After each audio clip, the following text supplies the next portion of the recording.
Check. Okay, that's me. Thank you. All right, well, welcome everybody. I am Yesenia Navarrete Hunter. I'm so excited to host tonight's event. This is all under the rubric of some events I'm calling Spring Gatherings. And tonight is our first night of doing some poetry. So I'm really excited to be here with you. And before I get started on our kind of inviting our poets up to the front, I just want to invite you to put your feet on the ground and to feel the rhythms of this space and this place that we are in. And I want to acknowledge in my work as a historian, but also as an immigrant and a migrant in this place, I acknowledge this land and the people, the Yakima people who have stewarded, they have cared for, partnered with this land, this region, the mountain. They are caretakers of their people, their languages, their elders, and they're advocates for the missing and murdered Indigenous women and girls. So I just want to honor the Yakima Nation. We're standing on ceded land. And I also want to acknowledge, do a labor acknowledgement, which is my way of just recognizing and bringing and invoking into the space that this region has been shaped by the labor of Indigenous, Black, Brown, immigrant, migrant families, children, people just like you and I that have shaped this landscape, have struggled against the sagebrush, and have transformed it into the rich agricultural landscape that it is. So welcome into this space. Want to do just a little bit of a grounding opportunity for us to not only hear poetry, but engage with poetry tonight, to engage with words. And I just want you to kind of just take just a few seconds to think in your heart, expand your hearts, expand the love in the space that you are in. And if you're a poet or you're not a poet, I just want you to think of one word maybe that comes to your mind that helps you to be in this space, that helps you to remember that we are in relationship to one another, we are in relationship to our ancestors, we're in relationship to ancestors and elders that maybe aren't our own but are part of this place. So just a few seconds to consider a word or two or a phrase. And I just want you to hold that word or that phrase in your heart. And I want you to carry that with you through the night. And then at the end of the night, I hope that we'll open up the space for folks to share, if you want to share that word that you've carried with you tonight, or perhaps new words that come to you as we keep going. So I am now going to open this space up to our Heritage University students who are going to take some turns bringing their words into this space. I want us to consider how we respond in the moment and maybe do claps, or you guys know about this, right? Everybody? Okay. There we go. Okay, all right. So I'm going to open up the space. I think Michaela is first, so everybody let's give her a big hand clap.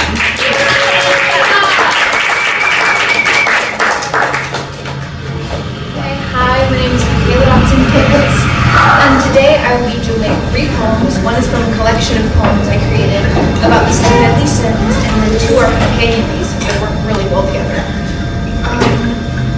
So for my first poem, it's Devious Delusions, and it's about lust.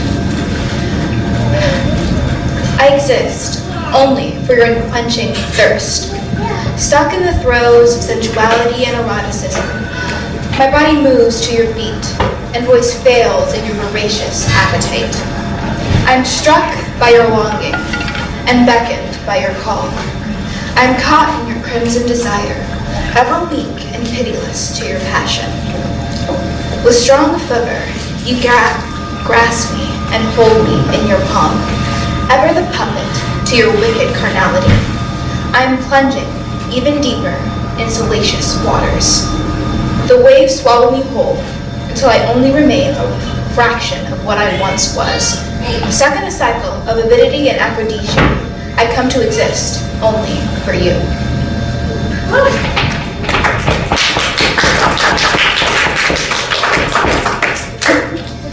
for the first companion piece, it is, I renounce love, for you are love itself.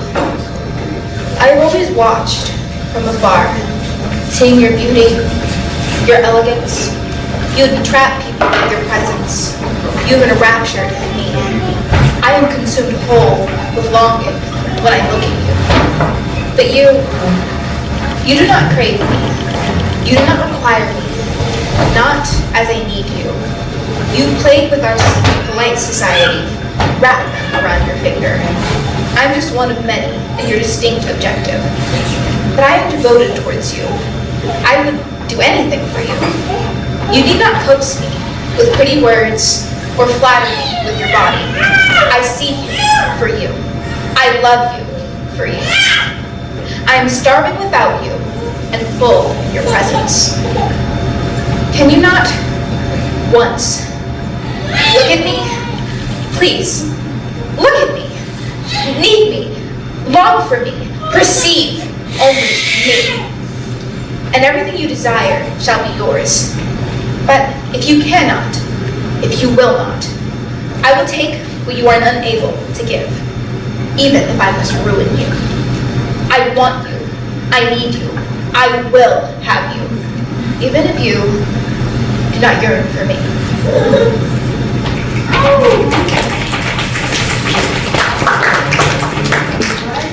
Winning stupid prizes. Amorous, alluring. You have always stood above the rest. You to become one such as you. Graceful, sly. Like a fox, you stepped into my path. You have played this game before, but this time, you should know you're scheming with fire.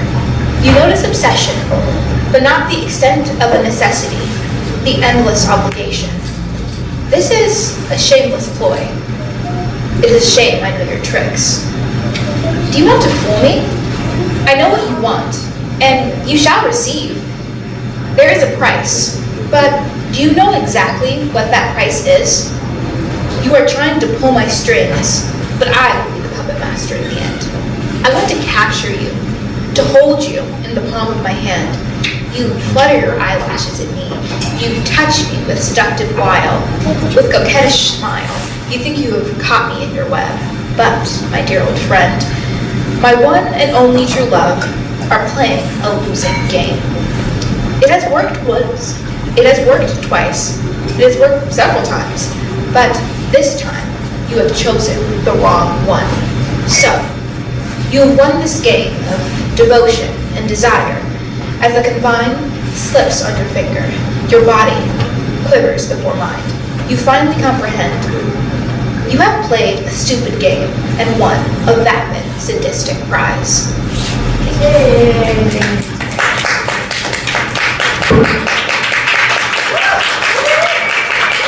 Okay. Sorry, I had to turn it down. I'm a lot louder. I'm a loud guy.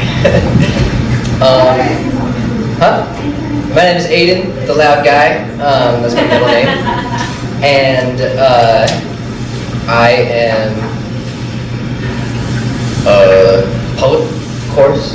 I'm a producer. I make music, and hopefully I can share some of that with you guys tonight. But this poem I'm gonna read to you guys has a lot to do with immigrants and immigrant stories, and just how even though if we're given the essentials, it's not life.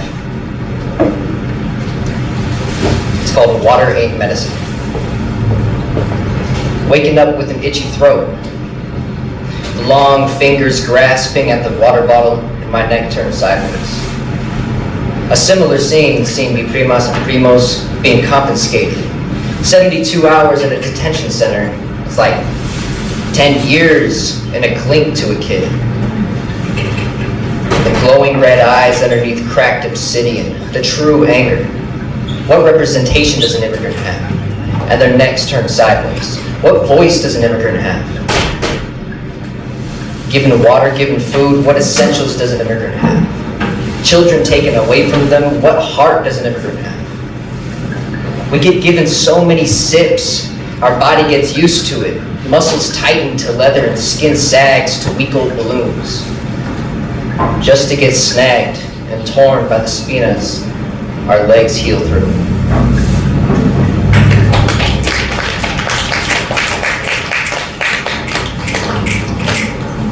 The second one is about a teepee at the Heritage University, and I was looking at it. I was kind of sitting in it, trying to get some downloads of nice poetry to write, and it came to me that a teepee is just almost like it's just a repurposed tree, in the same way that a tree is already used for as shelter. And we're kind of like the birds that sit in the trees, and now we're reusing that wood as our tree. And hold on, let me just get this over.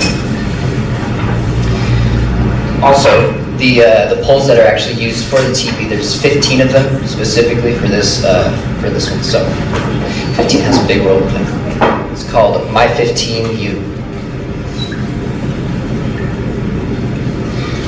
I misplaced my 15. My home is sure to come soon, but I miss looking up to you, my 15.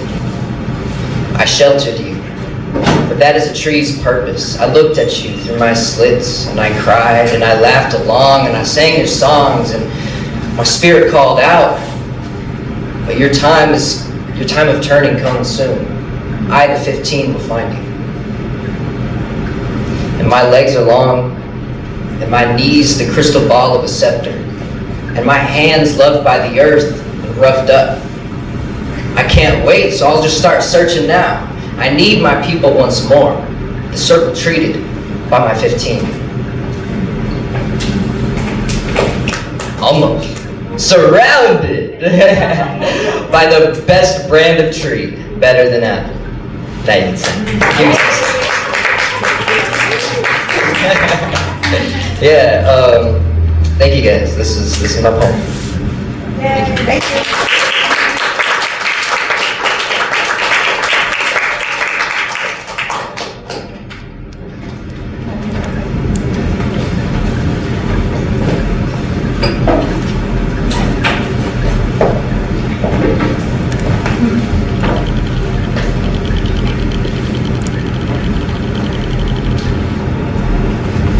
Igna Shuneksha Jasmine Wong. Naislas Pamela Wong. Latutas Jared Wong. My name is Jasmine Wong. My mother is Pamela Wong and my father is Jared Wong.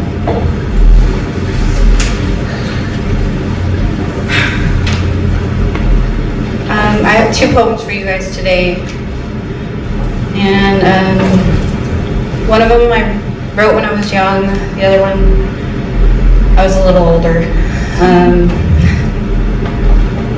Sorry, this is a bigger crowd than earlier. I'm just gonna stand a little further to the back.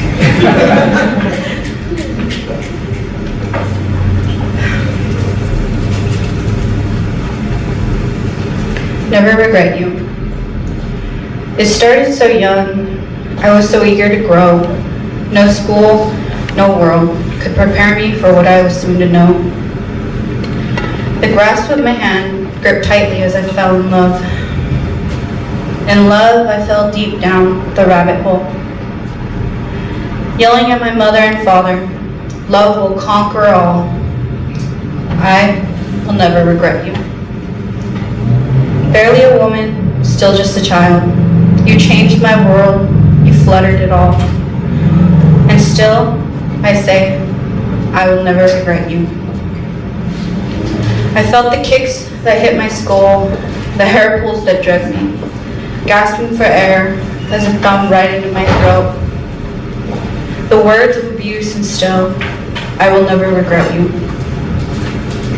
The beginning of your touch inside my womb, the fluttery filling of butterfly kisses. You gave me warmth when people stared.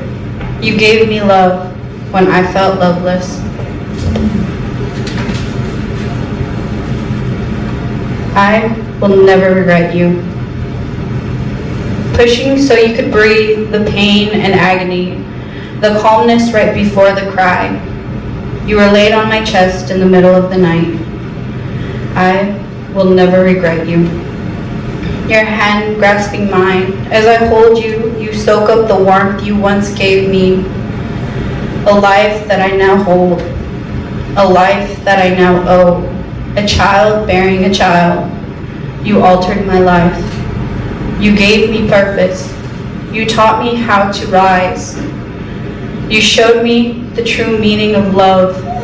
You gave me the greatest gift a world could give. And for all of this, I will never, ever regret you. My son, I love you.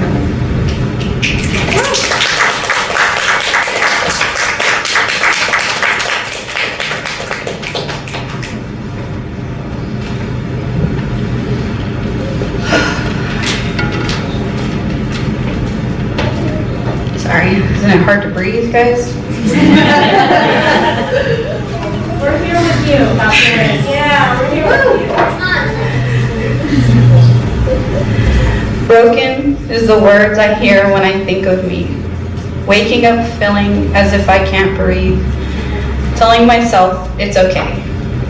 Tomorrow changes. Tomorrow turns into another, oh yeah, me. Broken is the word I use to describe me. No prescriptions, no one to tell me what's wrong with me. No guidelines. If only I could stare into a pamphlet labeled life, so I can know where to go from here. When in all actuality, there is nothing wrong with me, because a label hasn't been presented professionally. If nothing's wrong, why do these words turn against me so much in my head? If nothing's wrong, why do these thoughts persist? If nothing's wrong, why do I, what were the words again? What am I doing? Oh yeah, forget. The words disappear as I speak. My phone magically appears in my hand as I look again. If nothing's wrong, why is there an ache in my stomach? Why is my heart beating so loud? If nothing's wrong, why do I dread waking up every morning, fearful of everything, yet ready to take on the world? My thoughts clash like waves hitting the land, strong, yet beautiful. Strong, that's it. That's what they call it. I am strong, because when my knees are weak, I walk. When I am sad, I smile. When I am hurt, I laugh. When you damage me, I forgive you. And when my heart is jumping out of my chest, I don't panic. I roll through the blackouts and I continue with my day. Strength is what they call it. If this is strength, I don't want it. Because when I think of me, broken is the word I hear.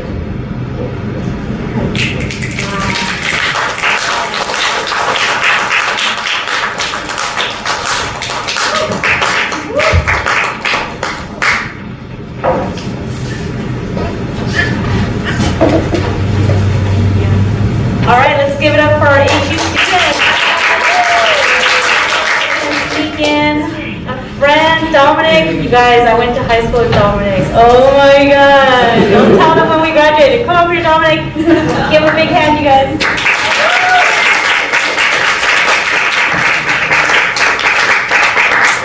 Thank you. I just want to say that it all started when I was 5 years old. It dropped on my head, but I'm okay now. Me and my mother were working it out. You know what I'm saying? Working it out. Right,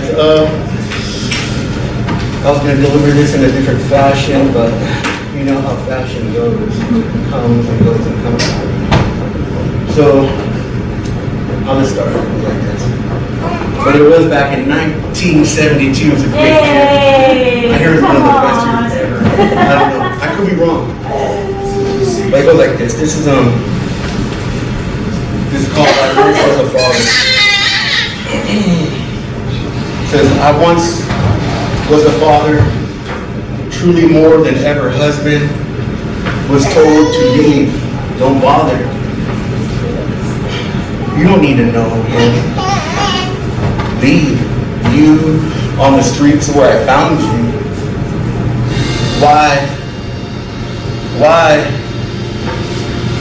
Why don't I matter? All I wanted to be was a father, have a family of my own. Ignorance, wanting, objectifying my boys' moms. Yes, that's the sin in which I built this home. Try, till you dry your eyes. I can't see, I am blind. What has happened is I'm a teacher to be a better dad. I'm not allowed to be his father. Why? Rise, rise, rise. A new day, sun will rise. Boy, you will never lose your moms. I love you too. Thank you. That's all I have.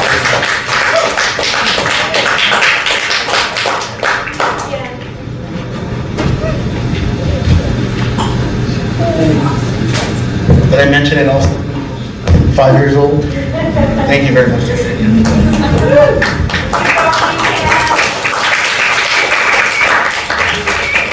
Okay, part 2. I'm super excited, you guys. When I thought about this night, I'm like, I know exactly who I'm going to call. And these are the Mirameras, Nena and Bashi. Bashi's here. There she is, oh my gosh. Yeah, so you guys are up. Who's going first? Wait, who's younger? Who's older? Okay. Let's welcome Bashi up. Here we go.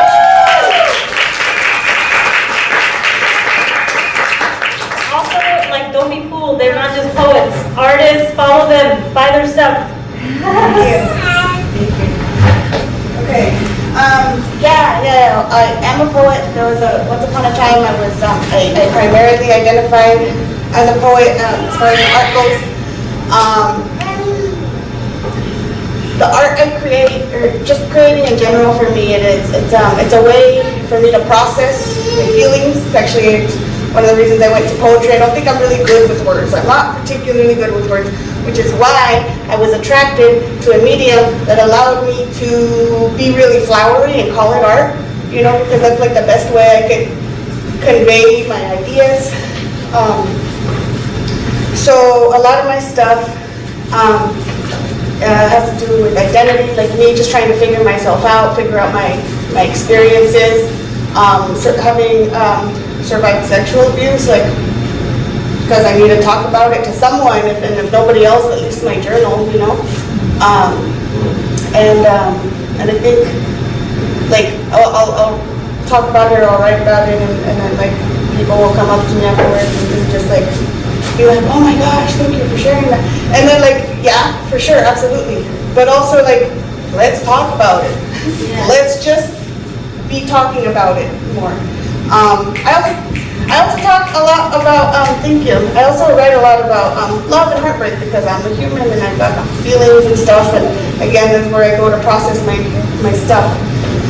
So, with that, I'm gonna sprinkle in a little here and there, little stuff. So you'll get some gooey love stuff, and you'll get some, like processing my shit stuff. Okay. This one, I'm just gonna pick them up as they come. So here you go. Hear a little bit about how I'm a loca. This piece is called Pa Que Sepan.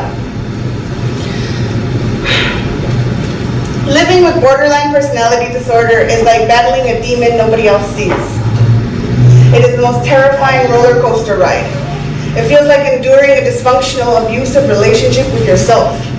Kind of like a partner that you break up with over and over again. You avoid their phone calls, you get anxious when you catch a glimpse of them down the aisle at Safeway, and when they finally do stop creeping around, and they try to get a hold of you, you just explode with, just leave me alone. Please get the fuck away from me, leave me alone. This isn't good. You said the last time was the last time. Please stay away from me. You hurt me. Just don't bother me anymore. Please stay away from me. I never want to see you again. Please, not again, never again, not again. Please stay the fuck away from me. Go away. There's always a ghost following you. And even when it isn't completely showing itself, it's always present and you know it. And it's this pestering ghost that fucks with you. And because nobody else sees it, you know you just seem crazy. And it's embarrassing and you just want to stay away from everybody so you don't have to explain anything to them. When you do separate yourself, life and conscious thought get lost in a fog and entire weeks go unaccounted for. And what has happened in that time? What the fuck is happening now? It's a lonely feeling. Others may not understand exactly how exhausting it is to have to constantly fight with this thing and on top of that put on a happy face. I apologize for snapping. I just have a hard time dealing with other people when I'm barely surviving dealing with myself. I'll try not to take it out on you anymore. Sometimes it feels as though it will never end, and that is a scary feeling. Pa que sepan, none of my suicidal thoughts have ever been a desire to end my own life. I don't want to die. I'm not ready to leave this all behind. I enjoy my life and my family and friends, and I can even live with my ups and downs. None of my suicidal fantasies have ever been a desire to kill myself, just the other person in my head.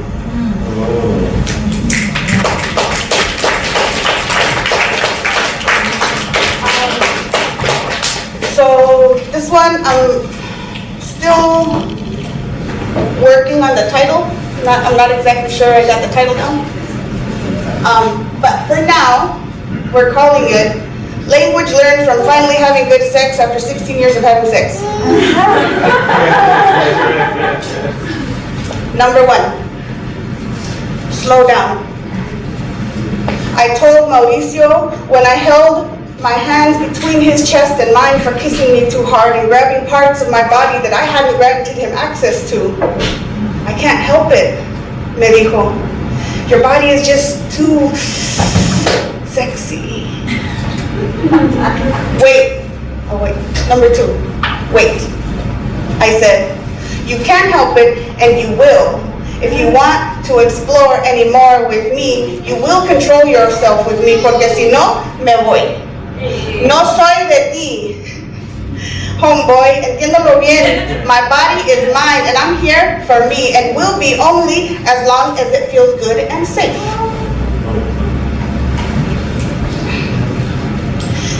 And it is not flattering to me to think my boundaries will be crossed by someone I'm sharing myself with because my body is too sexy. Number 3, don't take anything I don't give, le dije. Because we're here to share good energy and I want to have a good time. He told me, I'm not used to doing it like this. Slowly and talking. And la neta, neither had I. Not before Agustin. Before Agustin, I didn't know about boundaries with sex, with men. Number 4, can I? 2 hours into our date, sitting by the river, sipping and smoking and musing on identity and music and family, he said, can I kiss you? And I said yes. And he leaned into my smile. Can I touch your hair? He later asked. And after I agreed he could, he ran his fingers through it in a way that still makes me shiver to remember. Can I hug you?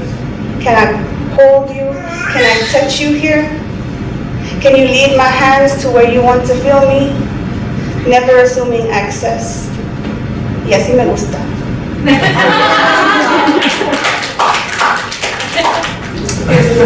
Here's another little something, just a quickie. This is an open letter to former lover, AVP number 1.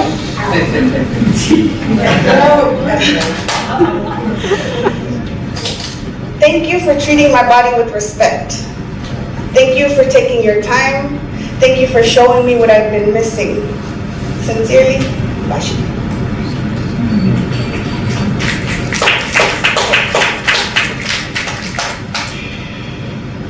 Some of these don't have any titles at all, and I'm not even going to try to title them. I wish I didn't think about death so easily. I wish that weren't immediately where my mind goes when I get overwhelmed. I wish I loved myself more. I wish I loved myself enough to defend myself against these thoughts. Most of the time I'm able to correct my thinking. I wish I loved myself enough to protect myself from people who hurt me. I wish it hurt less. I pray that other voice in my head never wins.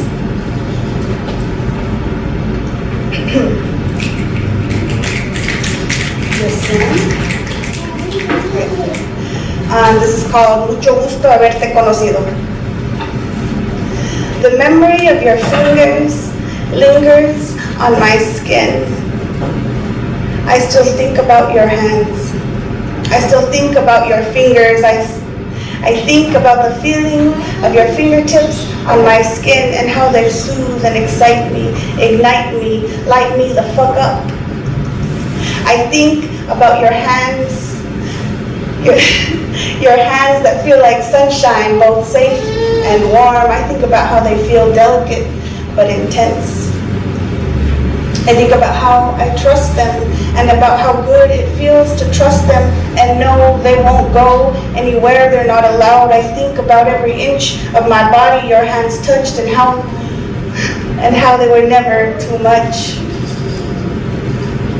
I still think about your hands. I think about your fingertips. I think about your fingertips pinching a bunch of grapes and bringing them to my mouth. I think about your hands. I think about your hands in my hair. I still think about how gently your hands held my hair. I think about your hands, your sunshine hands on my skin, so warm and safe and trustworthy, those hands. I think about your hands and wonder what they might have felt like in mine.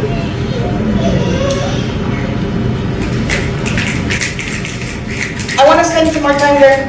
I feel like I really didn't, in my younger self, because I didn't learn about boundaries until I was much older. Like I didn't realize how sexy, like how truly sexy and sensual consent is. It really is the best.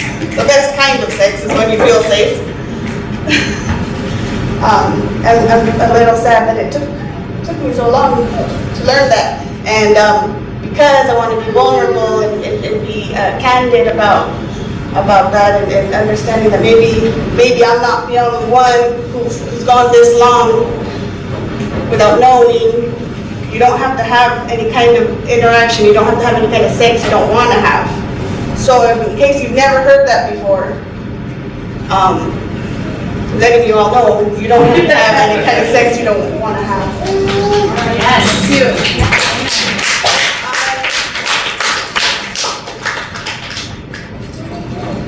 Okay. I want to share with you all a little bit of my some youthful infatuation. It is one of my favorite pieces. And if you've ever heard my poetry before, you probably heard it because I share it all the time because I really like it.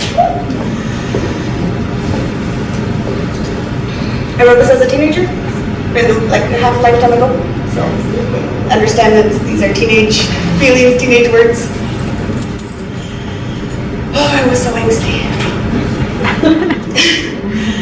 The very thought of you bruises my chest. I can feel it in my throat and I see it in my wrists. The thought of you shallows my breaths. You mystic, you tease. You have driven me to my knees. You seize my being. You sigh when you sing. I am under your spell. I'd follow you to hell if you wanted, because you haunted my mind, and now it's lined with pictures of you, this true blue Florentino, limpiando away the memory of anyone else that might be lingering. Bend tu finger, eat tu thumb, throw up your set, and know your best bet is with me. You're in my dreams. It seems to me that yours could be my soul's mate. I've accepted this as fate, and we were meant to know each other's spirits like our very own. No longer alone, I've grown used to your kisses. My skin, it misses your touch so much that I shiver. I beat him, deliver me from this pain. My tongue is stained with his name, and the thought that he may not reciprocate kills me. Fills me with such sorrow and makes me think I won't make it till tomorrow. And I'll need more of my drug, that thug. He makes me so high, makes me want to cry sometimes. But you and I, we're in heaven now, and we are only souls, and with Jesus packing the bowls, pues. We're set for eternity. In my own mind, I'm lost, so lost in this place. I can't see your face. I'm safe, just in your arms and taken by your charming demeanor. This leaner cholo on my mind. It's time I open my eyes to meet yours and make sure you listen to my heart as it pours everything out. I thought this out. You have to listen to me now. Let me explain something to you now. No frowning, I'm clowning and you're drowning in these words. Absurd, the idea that you wouldn't love me too. It's true, you knew I'm down for you. I'm yours and you're mine. Hypnotized. I see my religion in your eyes.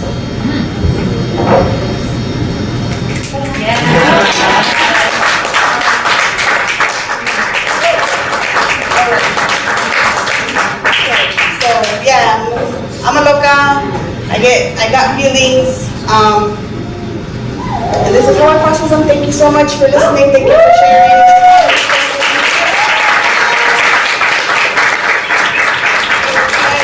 And I would love to introduce my big sis, Nana, also another amazing poet and artist.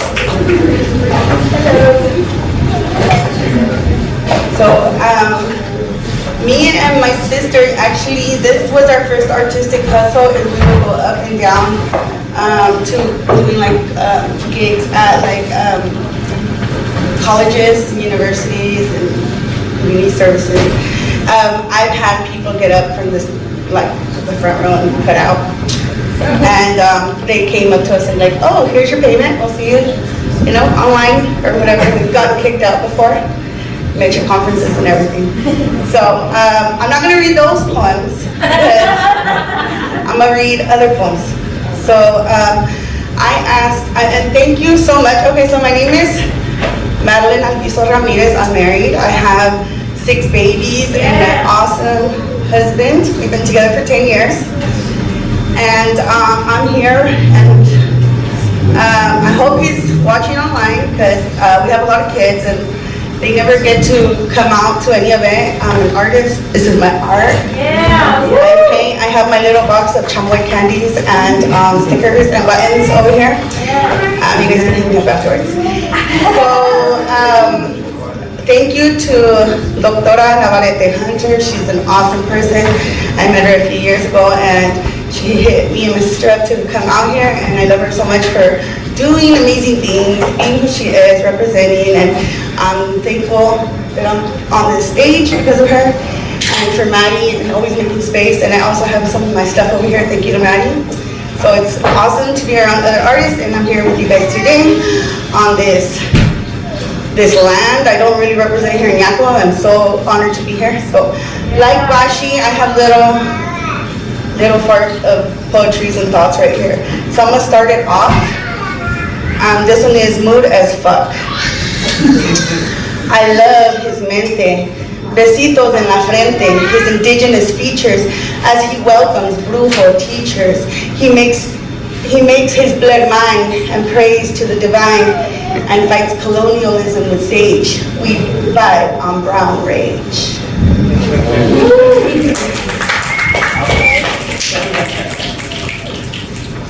Okay. Fly high in the day, the sun finds a way to fight all the cucuys with rage and stab them up clean so they can't fuck with your dreams, or por lo menos, that's how it seems. I welcome the light, prefer brown over white, to show me what's right. A bruja delight, spells to fight, magic on me. Sparkling, sparkling. Loca, I told you before, just open the door and welcome it with all your might.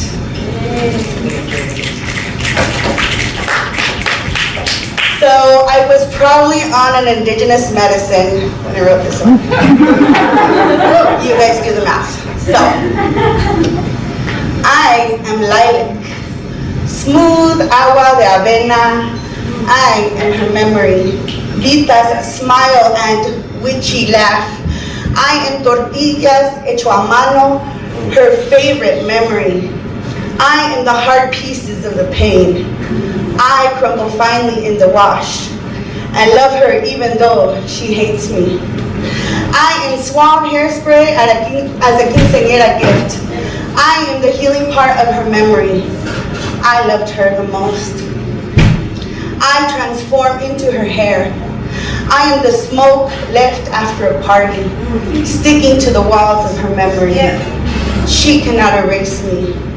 I taste like all her bitter tears. I regenerate in the dark spaces. She can see me when she cries, in the lonely and happy creations of herself. Woo! So, this one was probably medicine induced too. But this one takes me to a reflective place. So out of all the poetry, I'll share that one. And it's more like a thought, so it's called Armando. Armando. His name wasn't Armando, but that's what we called him. My dad once employed a man by that name, but this wasn't him. This was Armando, the short, humble, indigenous farm worker who on off seasons helped me hit the slang at the pulga. The one he couldn't always afford to pay, but always afford to feed. Armando loved kicking it with my jefe, even if he was only paid in tacos.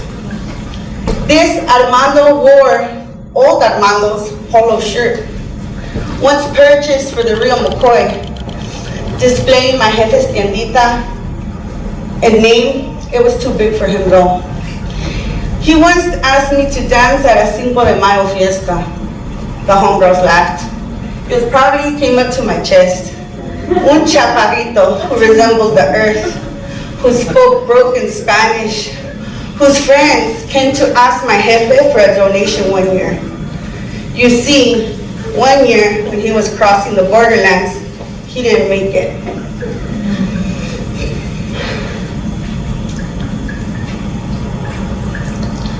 They found his lifeless body in the desert.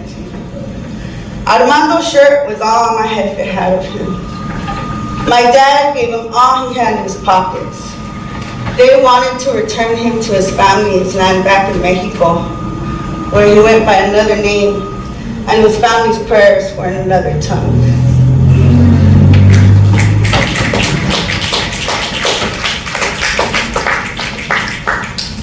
So if you haven't noticed, I'm a chola. And when I was coming up here, my husband goes, "Hey baby, I hope you're watching." He goes, "Babe, what does onomatopoeia mean?" Because he thinks like I'm the smartest girl in the world, right? And he's my brujo and we get on really good. But he goes, "What is it?" And I didn't want to I kind of thought I knew what it meant, but when he asked me, I was like, let me Google it really quick, you know? And I'm looking, I'm like, oh yeah, that's what I thought it was.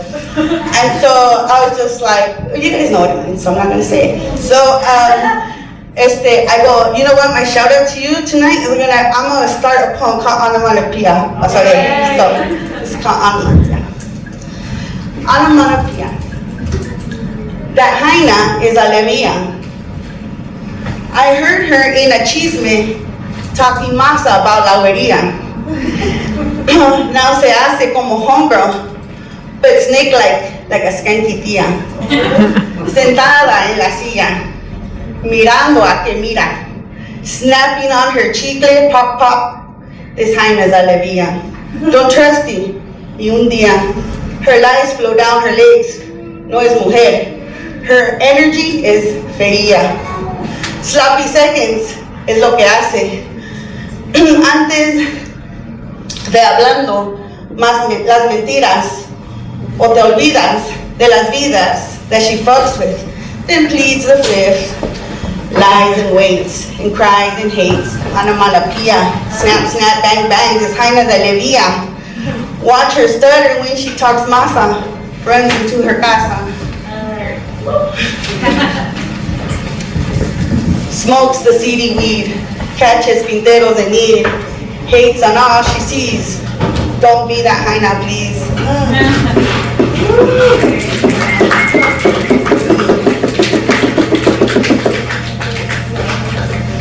Alright, okay. This is the last one. And it's just a little fart, okay? In life, we all make choices. We live with those movidas. We sacrifice a lot for what we have. But if you no longer had anything, then you realized it was you all along. You were always the one. Thank you very much.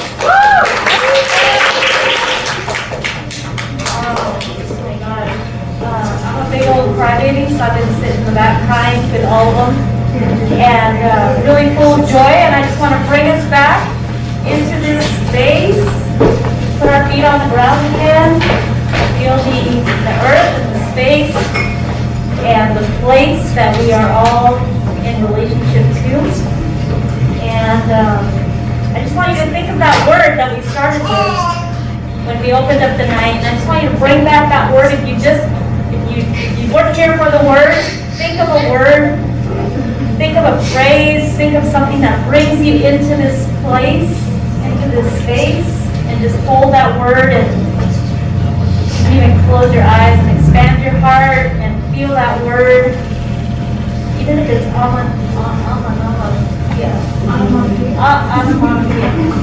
expand your heart with that word and just take it all in. And I'm going to invite our special guest tonight, Ricardo Rings, to come up. I'm not going to read his bio. You can find his bio online, but I'm just going to tell you a little bit about how I came across Ricardo's work. I don't even know how you all found me, actually. I got an email from somebody that said, can you help translate? I was like, sure, I got time.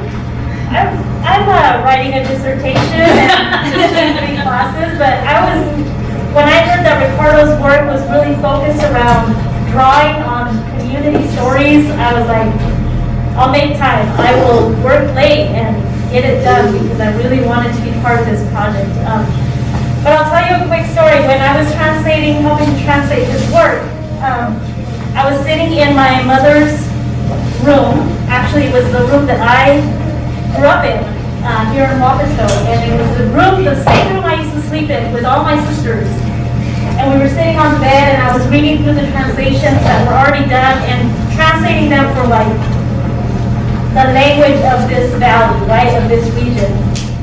And so I would say, Mom, does this sound right? And she would say, yeah, that sounds right. And I'm like, no, tell me not your perfect Spanish, but like how we talk. She's like, then she would unleash these stories and these memories, and it really brought this opportunity for us to share in our own migration, our own border crossing, our own field work, our own feet on this ground kind of opportunities for us to experience together. And that's when I knew that I had made the right choice in supporting the translations of this book, because it's not just stories that are collected, but it's stories that are collected and have a life of their own. These stories really unleash new ways for us to engage together. And so I'm super, super excited. Please give a huge round of applause for our guest, Ricardo.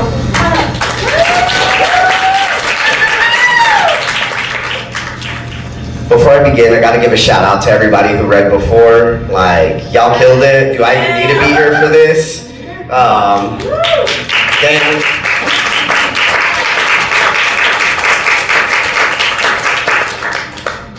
I hope that I can do some justice to those that went before me, both in this bigger grand scheme of life and in the micro of this moment tonight. But opening up, before I get too wordy and all up in my head with this, I want to take a second and think about the current state of the world in which we live. I was transformed by my time in the U.S. Army.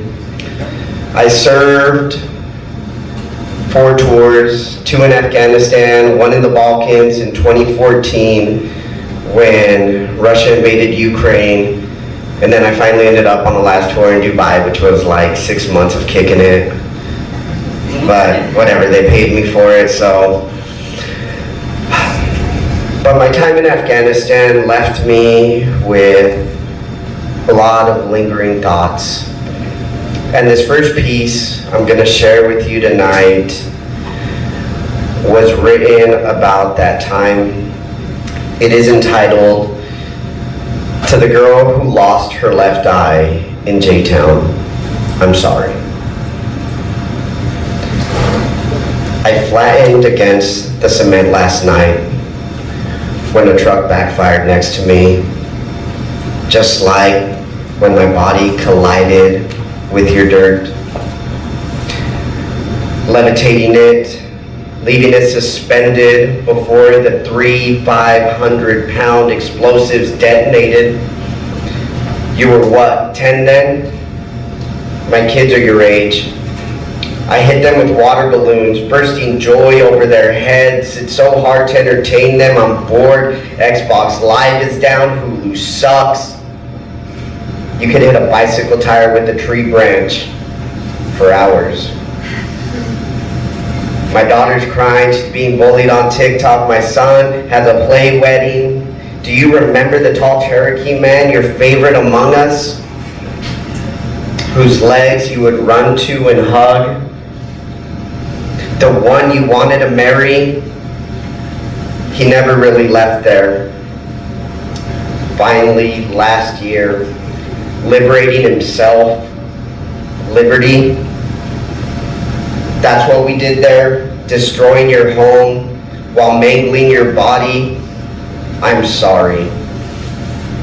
You were not my enemy, though I should be yours.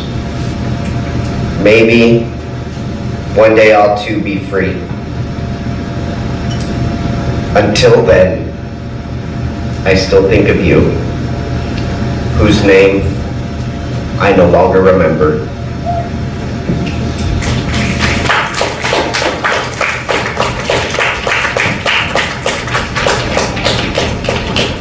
My therapist, when we talk about this on our bi-weekly meetings, says that it's different than the PTSD that comes with the nervous system and the memories that my body has. The crippling effects, it's different. They call it mental injury. The inability to go and to reconcile in one's mind how I have across my chest, pray for war, kill for peace. Because at the time, that is what it was. Violence and kill, destroy everything in your path.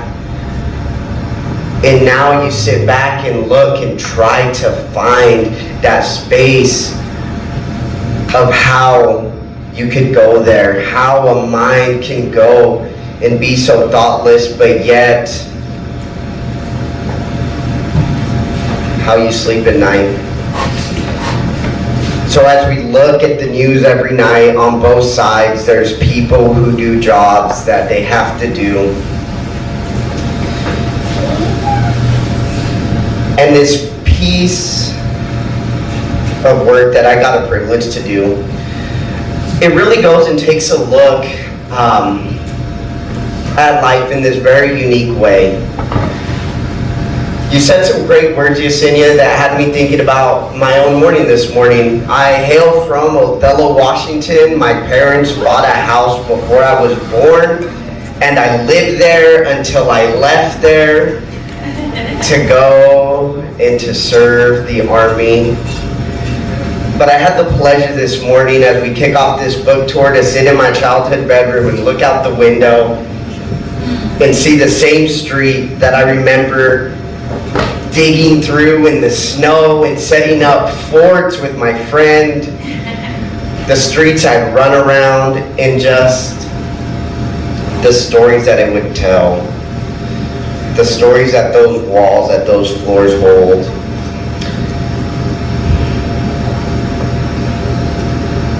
Now, there is a story that I'd like to share. So my collection was done a little differently.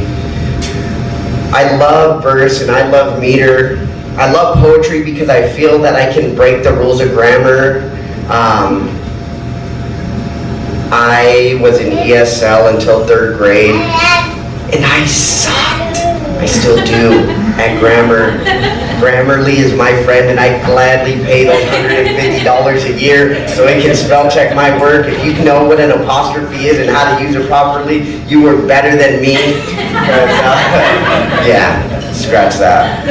Give me poetry and verse, because I can go and wave my middle finger to grammar and play with it how I like.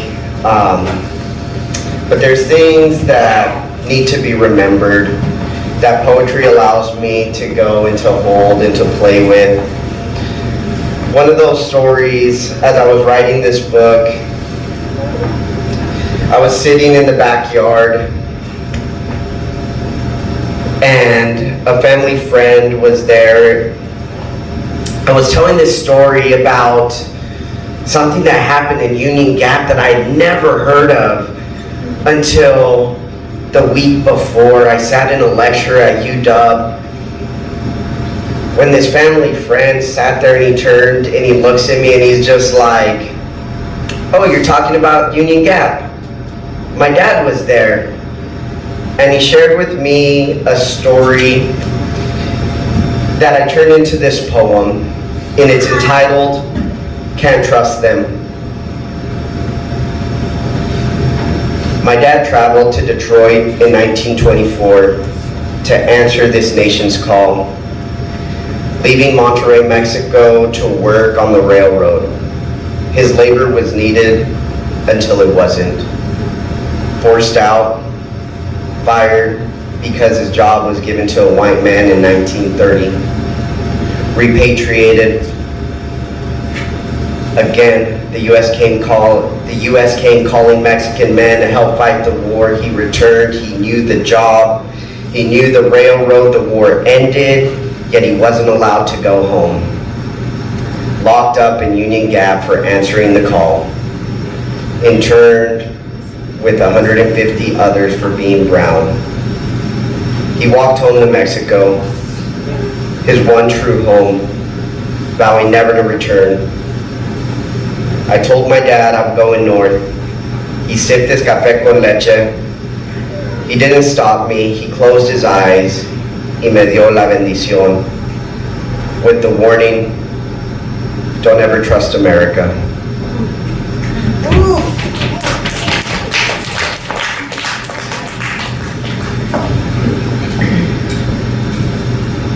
He was asked to come back, to come and work, and then held against his will, continue working. What, 20 minutes from here? Like, it's a history that must be told. It's a history that must be remembered. And it's what I was privileged to take part in with this work. The first opening line of my book, of my collection to come, reads as this: Ricardo, I'm trying to hold these stories. Jose, I was 15. Francisco, I was 12. Patty, I always knew. Chorus, when I found out my existence here was illegal. Now, this collection was built from stories from the community of which I grew up. They're not all my own, but as I just read, I'm trying to hold them, I'm trying to share them. Stories that usually go untold because of fear, untold within the family, untold without, throughout.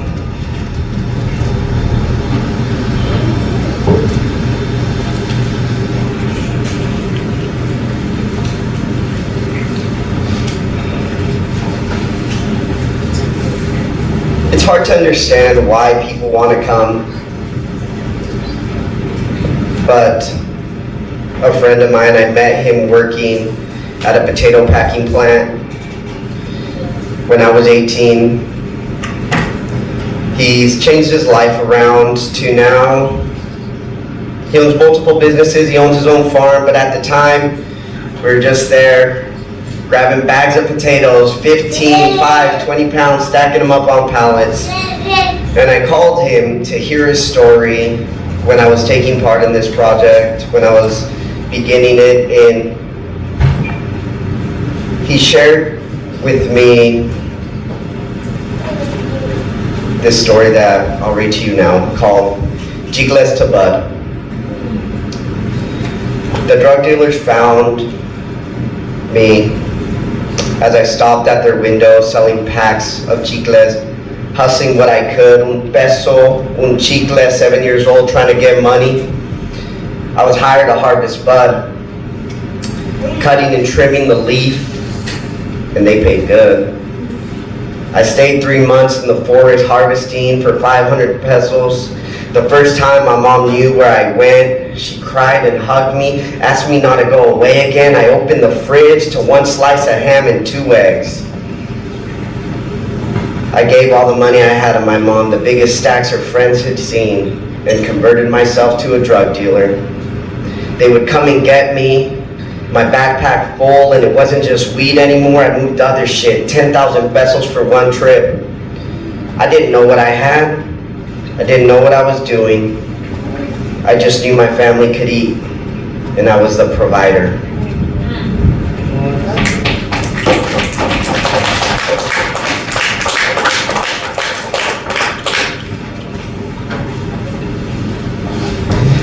Now my friend, he was actually born in Cali. He was born in Compton, and his mom separated from his father when he was real young. From what I understand, he was probably about 3 or 4 when he was taken back to Mexico to poverty. He didn't have anything. They were struggling to eat. They were struggling to survive. He told me this Christmas tale that I'll read to you now. I had 1 pair of Levi's I wore to mass with my leather huaraches, praying my hunger would pass.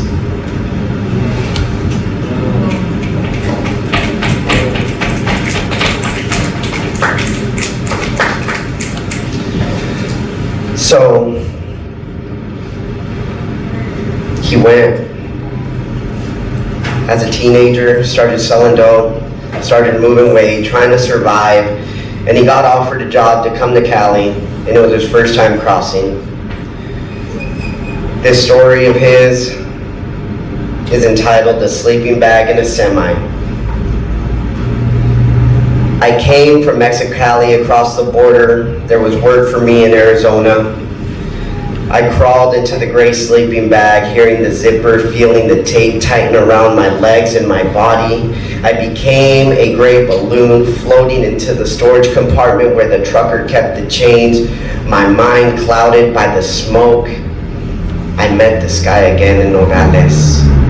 I was born in California, so I could have walked, but I didn't know. I was bound up in not knowing.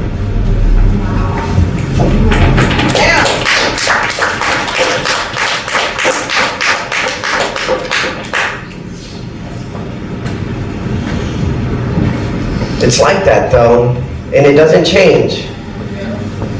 You go and you struggle to survive, you create a desire to come and make a better life, and you just do whatever you can. Another friend of mine who was generous enough to share these stories was 12 years old when he started working. Okay, I'll listen to myself. I wasn't going to read this one tonight, but I decided, sometimes you just have to. So, I read it earlier this morning, and it is one of my favorites. So it's the second day on the job. His first day, he was out working in a vineyard with his dad, but it's hard labor. It's hard labor to be under the sun with drip irrigation, with the sun beating down, with the dust coming up, and you're 12 years old trying to survive. So the second day, they put him with his mom in an organic orchard. This poem is entitled, "The General on the Battlefield Leading the Troops."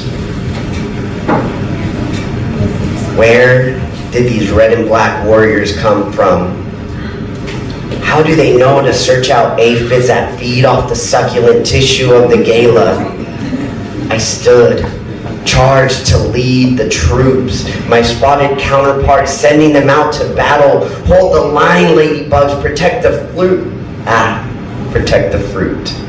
The organic label needs us. The orange bucket hummed as my mother handed it to me. Pon atención, estás trabajando.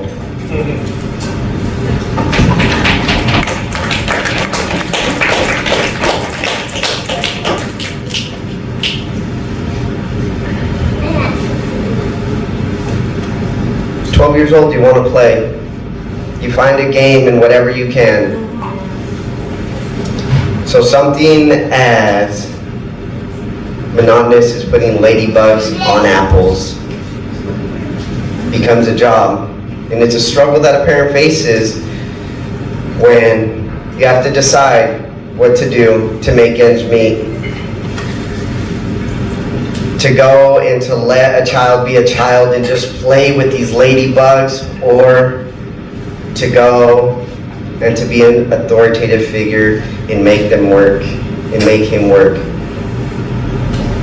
He told me the story of when he got his ID. I entitled this poem, "Immigrants Work Different. We Don't Get to Stop." When school ended for the summer, my parents put me to work. They took me to a brick building in Ephrata, up the stairs, a dim office with chairs. I got my picture taken. I got a fake ID. I got a fake social. I got my Mika. I didn't want him to work. That was his dad. My boy was soft and kind. He needed to be toughened up. He went to work beside us, my boy in the fields.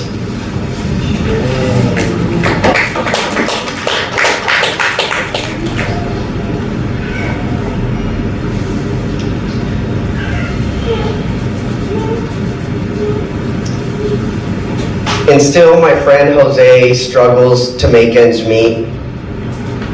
The guy's amazing.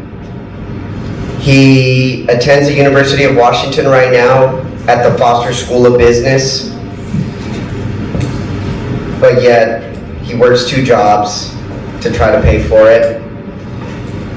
He had to take time off to go and to help his family because his dad took off. His mom found love, and his siblings were left alone. And yet, when he goes and when he graduates and he starts working, it still may not be good enough. This young man who's been working since he was 12 years old may not be good enough to go and to just live with peace and security. another friend was able to share this story that's entitled, "After 10 years, they came back again." My social security is good. When I was detained on the bus outside of Inyo, we filled out paperwork, so I've been legal to work. The call came in while I was at lunch. Don't clock in. Head straight to HR. The officer told me I had two choices: walk out with them or be taken out in handcuffs. The shame shot into me that I was wrong as ICE paraded me out of my workplace. I'd worked there 7 years. They took me to my house, let me change out of my scrubs, and we waited for my mom.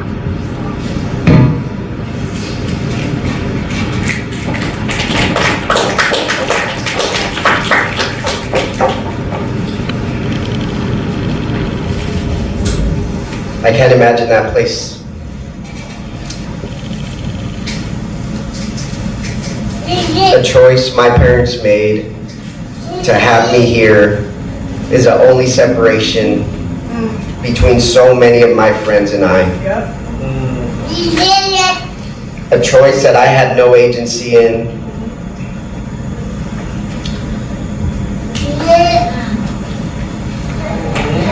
This is one of the hardest poems that I have to read. It's entitled, "I Love You But." In 2016, many things changed for so many people. Fear shot into the community as immigration statuses were instantly changed.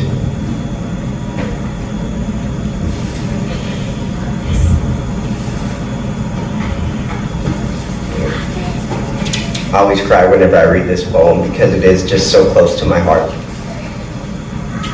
Because I remember this day, like if it were yesterday, when I looked at my best friend and I was like, I don't care, I'll marry you. So, I love you, but. My Jefita looks distraught, oscillating between her own history and my soul. Hours, days, months, with her knees bent, pidiéndole a la Virgen que me cuidara as I fought in Afghanistan. Now she's staring into hell's image. For Rose, Dante, and Virgil, groping with each spin of the wooden spoon as the red paste rises to a boil, splattering her apron with my childhood favorite meal. I love him. He's my best friend. The one who slept on my couch. When I wanted to put my AR to my mouth and be another dead vet. I would have died for this country because I believed it's for me and for him. I may have to marry him. I tell the most important women in my life, my fiance, my mother, I will marry him because he ain't going nowhere. 2,572 miles separate Moses Lake, Washington, my place of birth, and Colima, Mexico, his. Neither of us had a role in how we got here.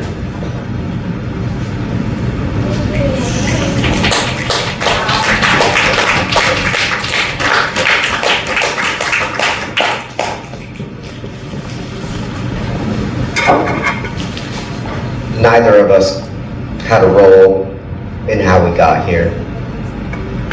But yet we're here, and we study at the same schools. We live next to each other, but yet, in an instant, things can change.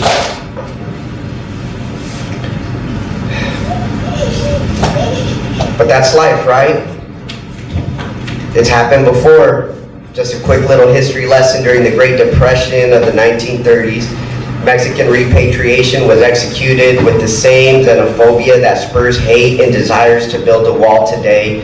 Mexican Americans were labeled as a burden that furthered the economic downturn. Between 355,000 to 2 million Mexican-born people were sent back to Mexico, with 40% of those being American citizens.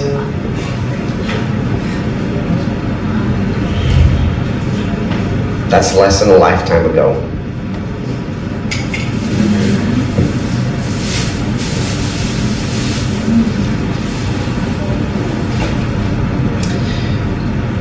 So it's important to go and to hold these stories, to share this truth. This last poem that I'm going to share with you is entitled, "Don't Let Them See You Sweat." My same friend shared with me this story. You just don't get awarded DACA like it's some government gift from above, delivered by La Virgen on a foggy morning to the statue that sits in the house. You can't just say, hey, I'm finna apply, here's my info, give me the permit. Every 2 years you have to pay thousands of dollars. $600 just to file if you can do your own paperwork and don't need an attorney. They're expensive. Don't fuck it up. You gotta stay calling CIS, making sure where your permit's at. I look over my shoulder every single day and watch my words carefully. Some guy threatened to call the Border Patrol when he cut me off on my way to work. He looked at me when I pulled up on him at the red light. Is today the day I'm gonna catch a case? The next time, and there is a next time, some government worker runs my background. Will they see what he said? Or how the woman at the grocery store clutched her purse when I walked up to give her her phone that she left in front of me? What I see could make me denied on my DACA renewal.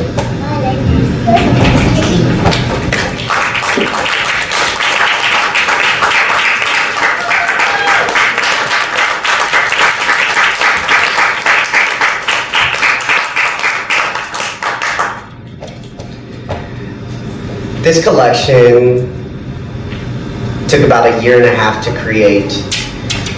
I interviewed 14 different people,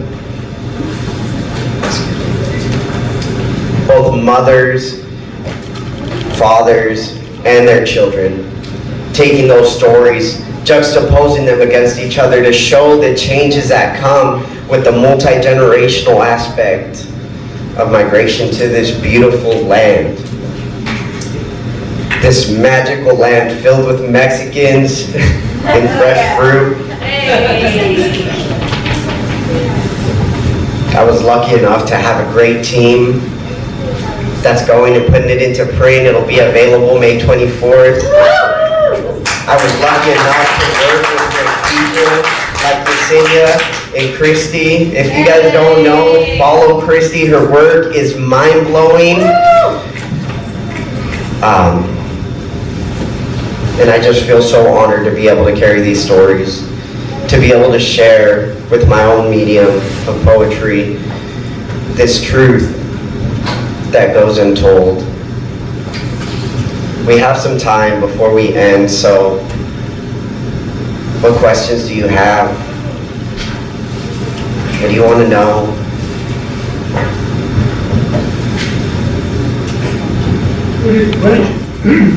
What is your book called? My book is called We Had Our Reasons. It is being published both in Spanish and English. It's important to be able to have it accessible to those who gave the stories. The majority of the interviews that I was able to conduct were done in Spanish and translated from Spanish to English so we can document what was told, and then back to Spanish again after the poems were written to be able to share. Thank you.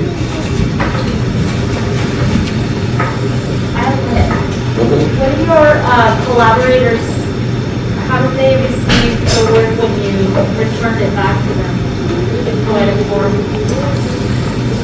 It was super important for me to not take these stories and run. When I was given these stories, I took my time to go and to translate them and to write them into poetic verse. But then going back and actually sharing these poems was one of the scariest moments of my life. I would much rather go back into combat any day of the week with an enemy that I know than having to go and give somebody their story and be like, I hope I did a good job.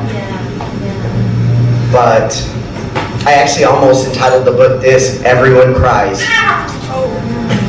Because every single person that I gave this story back to ended up in tears, and it was such a hard thing to see and be a part of, to hold these stories, and the weight that I go and that I hold, just being able to hope I do them honor and justice. I actually only had one revision request throughout the process, and it was to change a name. Someone didn't feel comfortable with their name actually being published, and that was the only request that was made throughout this process. And with the sensitivity and the transparency that people shared with me, I understand that request wholeheartedly, and we were able to do it. If you're comfortable with sharing, is there any particular story that was shared with you that you felt challenged by taking and doing your process with it, and why? And what if so, what was challenging about it? Why was it challenging? There was a story that actually didn't make it into the collection that was super difficult, and the team that was working with me, we decided to cut it from the book. The man who shared this story was from he lives in Prosser. He is just an incredible human being, but he earned his stripes in America installing floors for a big technology company, and the way that it went down with him doing this work, installing floors, learning, traveling from place to place, and then being fired because of his immigration status, and then the actions that followed between him, this company, and CIS and INS, it was really real, and his case is still ongoing. So we decided to not share that individual piece because these are real events. So that's such a hard place to be at. Another one is, it's a poem that I didn't read, but it's in the collection, and this man, when he first arrived in Othello, was hustling to make it work. He went and I forget the term, I worked for DSHS for a little bit, and it is called TANF. He was receiving TANF to be able to pay his bills, but he went and he got a fake social to work in the fields. And he's double dipping, trying to make it work, and trying to make ends meet, and to be able to go and take these stories and to really share them with transparency. The word that I was meditating on today, as Yesenia asked us to go and to hold a word, is truth, because that is what these stories are, and to try to go and take this truth in its realist, most authentic form and provide it for people to read. So yeah, it was hard. I had a lot of sleepless nights just trying to put it all together. And In your interview process for your storytellers, did you use like a specific format to ask questions? If so, was there like a certain question you always led with and closed with? So I tried to not go and lead the interviews in any way. To be able to go and to get information, I wanted to go and just leave it open for the storytellers to go and to tell their story. I would take notes throughout the process to be able to just document spots that I wanted more information with that I could circle back to. But with every parent that made this decision to come, to leave their home behind and try to make a better life, I always finished with one question: would you do it again? And surprisingly, the responses were mixed. I tried to write a piece for it that just didn't come out, that I can never find its right way. So maybe if I go and I do a second collection with these stories, I'll add it in there. But for now, I'll share this, that half said they would come back, that they would go and face it all again to try and have their own American dream. But the other half did say that, no, on second thought, if I had the chance to go back and change my life and make a different decision, I wouldn't come back. I would have stayed, and I would have made it work in Mexico.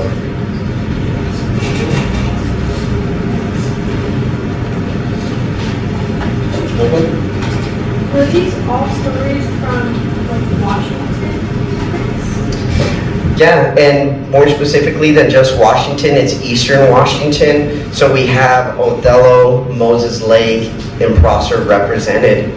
I really wanted to go and keep the stories in Eastern Washington. I was stopped looking at this wall as I walked in, because these are the producers who go and who provide work and labor, who feed this land, and the people who sit picking apples, who's not sit, stand, but who work picking apples every day, who pack these boxes, who go and who work in the storage sheds, are Eastern Washington. That is who we are, and that is what I wanted to go and center in this collection.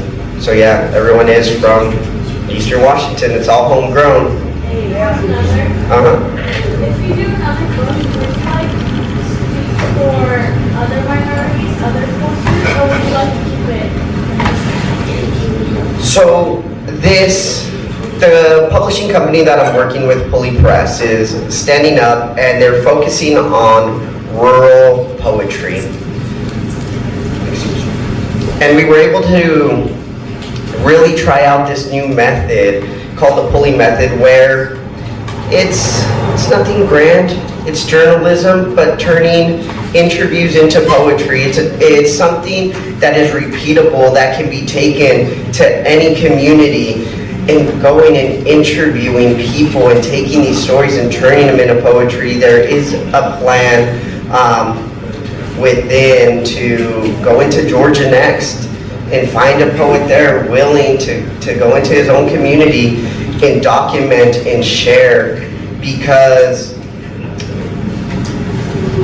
literature in America is really based in Boston, New York, Seattle, and so much of the heartland and these rural stories get forgotten. So we're really working to elevate rural voices through poetry.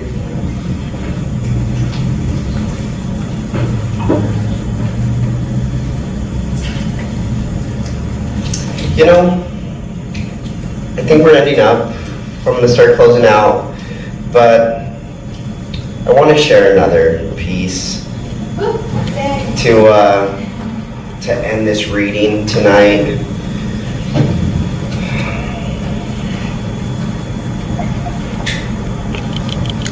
I have a brother. I have two brothers. who I love. I'm the baby. My dad used to tell me that I was an accident. So I have the pleasure to learn so much from them, and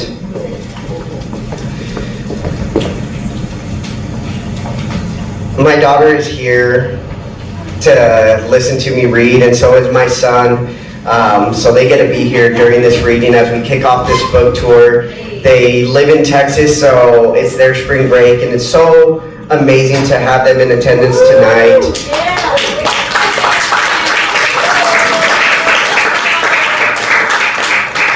So my daughter and I had an interesting discussion yesterday in the car just about the current state of the world and what we think. And my mother and I had a discussion this morning, and discussions in our house get heated because we all see a little differently. My brothers are brilliant, and they see the world in ways that I don't always understand and agree with. But we love each other. We can have the greatest heated conversations around the dinner table, and then end every conversation with "I love you." But my brother is an ICE agent, and his work is showcased in this book. And it's one of the most powerful portions of it because you get to see another side of the story, that you don't just get the side of the migrant farm worker, but you also get to see the side of those who have to enforce the laws that are put into place. And he told this story that I'm going to share, and it's entitled, "Maybe It's Different When You Go to Your Hometown to Work." We had an operation to conduct, really standard work, to pick up and detain. I went down the hill from O-Town to Little Mexico. We were looking for this girl. I couldn't tell you her name. But she was 19. Su tía contestó. She gets off work at 3 or 4, is what we were told, so we waited. I walked to her car when she pulled up, right on time. For the first time, I felt that I didn't do something to help society that day.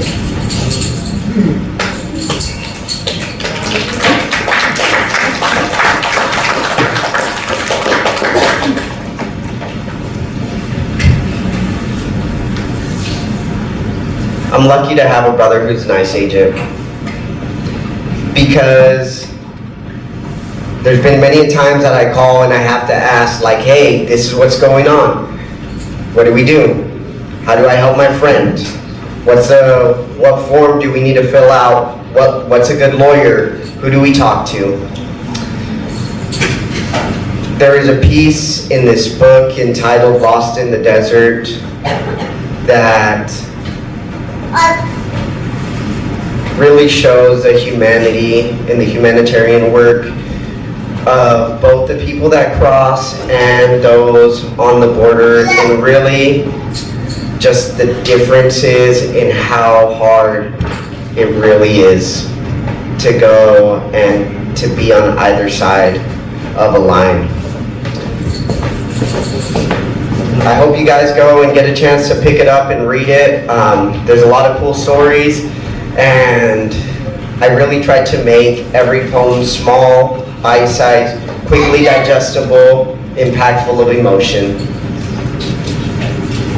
Thank you, guys. Okay. All right. Well, we are down to the last few minutes, and the rhythm analyst that I am, I want us to just kind of refocus again into this space. And I actually am going to ask you guys to maybe do a little bit of poetry with me. And maybe you can tap your foot or tap your fingers on the table or snap your fingers in just a minute. But I want you to bring that word back into your body, the word Ricardo's word was truth. My word is relation.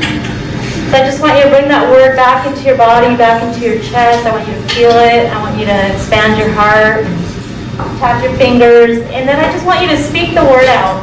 And you can speak it out once, you can speak it out on repeat, but I want us to just create a choir of poetry right now in this space, and just out of gratitude for all of the poets who brought their words of love tonight. So let's do this together.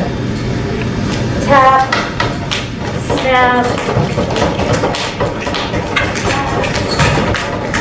and I invite you to release your word whenever you want.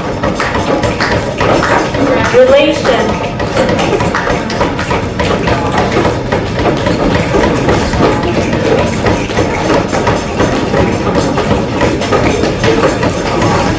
I welcome your voice. I invite your voice. Relation.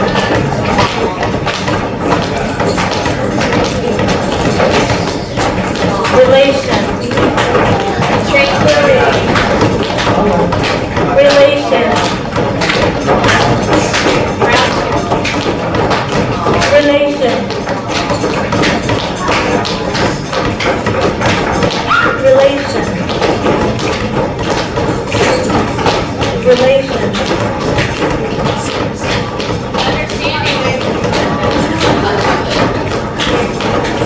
I invite your laughter and your words.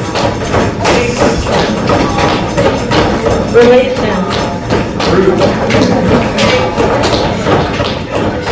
Relation. Bring it down. Relation.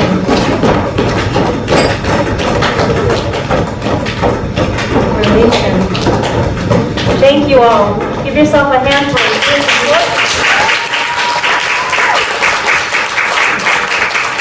Thank you once again to Maddie and for this space. Maddie and Buck for opening up your hearts and your space for our community. There's sweet right in the back. We want to please thank you to Mo who showed up tonight to record for all perpetuity our awesome space. Thank you to all the poets. Let's give our poets a big old hand.